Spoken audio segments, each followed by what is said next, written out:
Whatever. Good morning, everyone. We're going to go ahead and get started. This is a public meeting of the Indiana Arts Commission Regional Initiative Grant for Arts Operating Support Region 7 Fiscal Year 2016 Peer Review Panel. I am Micah Smith, Commissioner from Indianapolis.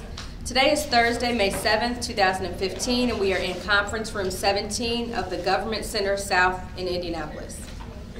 We welcome applicants who may be a part of our audience today, and would like to remind you that there will be no direct contact or conversation about the evaluation or disposition of the applications before, during, or after the panel meeting. Please be sure that all cell phones are silenced during the meeting today. At this time, we would like the panelists to introduce themselves, stating their name and occupation, and where they're from in the state. So we'll start with Flo on the end here. I'm Flo Cadell. I am from Region 4. I work in Tippecanoe County. I have been the arts director at the Frankfurt Library for 20 years, and I'm currently the director at the Hahn Mansion Museum of Indiana Art. Erin Trissler, program manager at the Clues Fund. More recently, well, before that, the Vice President of Development at the Benjamin Harrison Presidential Site, and have submitted several grants to the Indiana Arts Commission. So, Kathleen Spears, President and CEO of the Madam Walker Theater. I'm from the Indianapolis area, and I'll be looking at these through the lens of fundraising and diversity. Adrian Starnes, IAC staff. Becca Hobson, IAC staff. Michael Petrie, Executive Director of the Indianapolis Symphonic Choir. Grew up in Indiana and live in Marion County. I'll probably be reviewing based on fundraising development and just overall institutional stability. Laura Dodds, Executive Director of Tech Point Foundation for Youth. I live here in Indianapolis, and I'll be evaluating from the perspective of organizational management and structure. Ben Shine from the Indianapolis Arts Center. I'm from Indianapolis, grew up, born and raised. I guess I read through the lens of marketing and fundraising and kind of just overall organizational strength. And I'm Michelle Anderson. I'm the Deputy Director, and my role really is kind of just here to listen in. Great. Okay, we'll ask that all of the visitors today, if you would at some point just sign in so we know who's attended, and we'll go ahead and begin. So our first application is Indiana Writer Center, Inc., application number 160005. Erin Tressler is the first reader, and Flo Cadell is the second reader. You may begin. okay. Well, it's always good to start on a good, strong note, and I think the Indiana Writers Center is doing a lot of great programming with modest resources. I see incremental budget increases annually and even staff salary increases annually. I commend their great community collaborations, especially with an organization like La Plaza. So they're even reaching out to our ever-growing immigrant population and allowing them an opportunity to tell their stories through writing. They have a fabulous complementary partnership with the libraries. So I see those as strengths. I think that for areas to strengthen, they could work a little bit more toward diversification of funding income sources, in particular corporate resources. I see a lot of potential there. I also believe that the evaluation measurements from this organization could certainly be expanded. A lot of people do surveys, a lot of organizations rely on surveys, but a lot of different manners of surveys can be tapped into. So for example, consider one-on-one discussions with presenters and attendees and really share that constructive criticism in your application. As a reader, you want to hear the pluses and the negatives and how you're addressing those. And I believe that's it. Okay, I'm the second reader. The strengths for this organization appear to have a very strong, engaged, diverse board, professional accounting, excellent programs for all ages. One of the weaknesses in the application was that the budget didn't balance, but it was only off by $500. due to the in-kind not being listed on both sides of the budget. I felt that the marketing was definitely weighted for the website and Facebook online services. There are underserved audiences that do not have perhaps computer or internet access readily available. I thought it was excellent that you're providing free programming at public libraries. Public libraries are places where underserved and economically challenged do frequently spend time and use the computers. I wondered if there had ever been efforts to reach the homeless who do spend time at public libraries, perhaps given notebooks and pencils with no strings attached. They could share those with you again, and perhaps you would be reaching that unheard audience of the homeless, which you mentioned in your mission as being part of your outreach. But overall, I thought it was a great application with many good programs. Okay, if there are any new comments to add, please do so at this time. If not, please finalize your scores.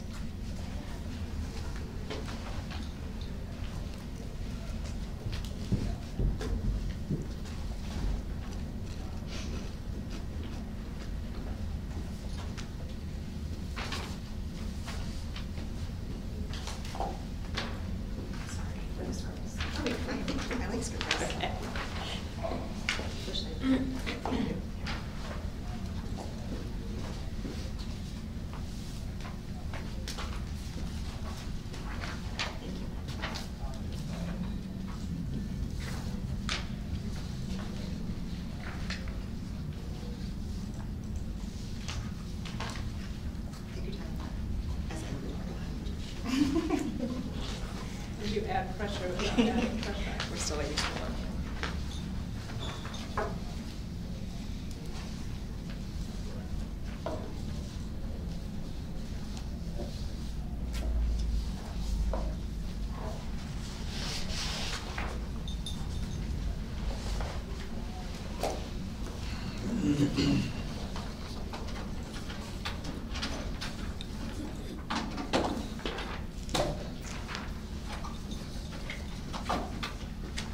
Okay, before we move on to the next application, we'll ask if Michael could step out, please.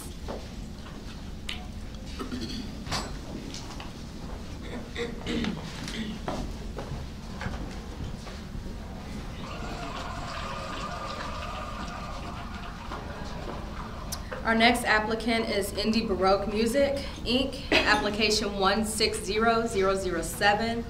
Laura Dodds and Kathleen Spears are our readers for that applicant. Laura? Some of the strengths I found in this organization is that they were a very small organization operating with just part-time staff. With just one part-time staff. I also found that although their outreach to underserved populations was limited, it was definitely emerging, and there were some really promising plans to bring that around. I thought some of the weaknesses for the application included board development and the diversity on the board in regards to skill sets that were key for a sustainable organization. They had some good planning in place, but some of it lacked some long-term strategic focus. And although the evaluation plan was detailed, it felt very internal with internal stakeholders, and I thought expanding that to include some external stakeholders and key community partnerships would help them improve their services. Okay. I enjoyed reading the application. I like their education tie-in and their play on Baroque, using the term Baroque. Hoosier Baroque and all the different opportunities they took to engage at all levels of ages and diversity. The only concern that I had was I love the fact that they planned 3 seasons ahead. I wish that maybe there was an opportunity for them, or I wish that they would take the opportunity in planning 3 seasons ahead to implement diversity planning. I couldn't really tell from the application what their particular goals were or what their strategies were for reaching ethnic minorities. I think it's a great opportunity to expose minorities to this type of music as an art form. So I'd like to have seen a little bit more detail on how they plan to do that. From a development perspective, I found it interesting that they spent $3,000 to raise $5,000, and just wondered if there was not an opportunity there to strengthen the development and fundraising goals to maybe expand some of its reach and impact in the minority communities. But I did love the collaterals and the communique. Any new comments or additional comments? Okay, please make your final evaluations.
All right, we'll move on to application number 3, Nickel Plate Arts, Inc., application 160009.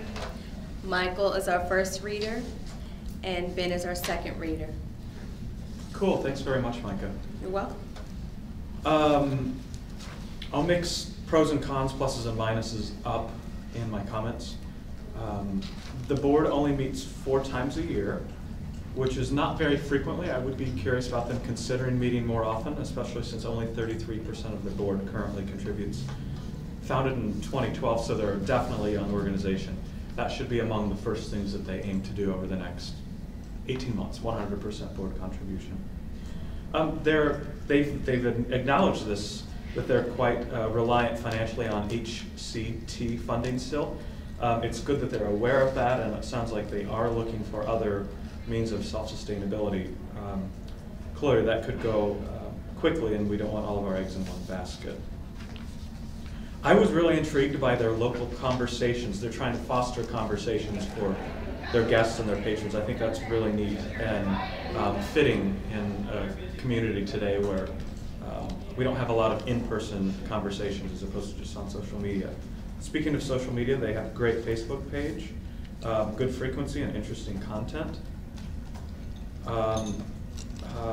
I would like to see them focus more on reaching some underserved audiences and defining underserved audiences, and then pursuing those. I appreciate and acknowledge the task, the significant task of making these older historic buildings ADA friendly, but kudos for doing that. Consider growing your individual donations. Again, you're not even 5 years old, but that's a good, steady, reliable stream of income. I think it represents 3% of your income right now. Good growth potential. And the cash and in-kind don't quite jive on your budget. So double check that before submitting next time. That's it, thank you. I'm Ben Shine. I see strong organizational makeup and vision, and I agree with Michael where I see weakness in finance. It kind of seems what's normal for a young organization who has plenty of room to grow. I also agree that there's low board giving and participating, which could be something that I think could be addressed. I see diverse arts-focused programming designed to connect the community to arts and build like programming, but also to build community in place around that in an area that was lacking, even according to their application. And I think that's really cool, and I think they do good stuff. I think they have a clear focus on serving. I think they really do serve underserved communities by going into areas with a plan to go into other areas of the county where there are no arts organizations at all, which is what they say for the need for the organization in the first place. But that's about all. Any new comments? I saw one thing. I don't think they had an endowment set up. I didn't see any endowment income, and if they could funnel some of those tourism dollars into an endowment before those funds disappear, that might be something that would help. Also, that's just one more thing, is I didn't see a strategic plan attached at all, so that was something that. I would just recommend that because it's such a new organization, that this would be a great opportunity to conduct a strategic plan to really fine-tune and create a laser-sharp focus on your definition of your purpose and of the organization that you are. So I struggled a little bit trying to identify the true mission and purpose, but because it's such a new organization, that's fairly common. So, you know, on that note, if I'm sorry, go ahead. For it. I just want to point out that we're in AOS 1 category, and the strategic plan isn't required for this operating support level. I know that you reviewed others as well. Right. But, yeah. Cool. To her point, though, there is a paragraph in the Arts Education Community Outreach section that really helps understand the purpose of this organization. So maybe they could, you know, move that to some of the history and purpose of the organization because it really sums it up well. So, and secondly, I just want to commend them on their evaluation, their program evaluation. I felt it was exemplary and a really strong example. Okay. If there are no other comments, please make your final evaluations at this time.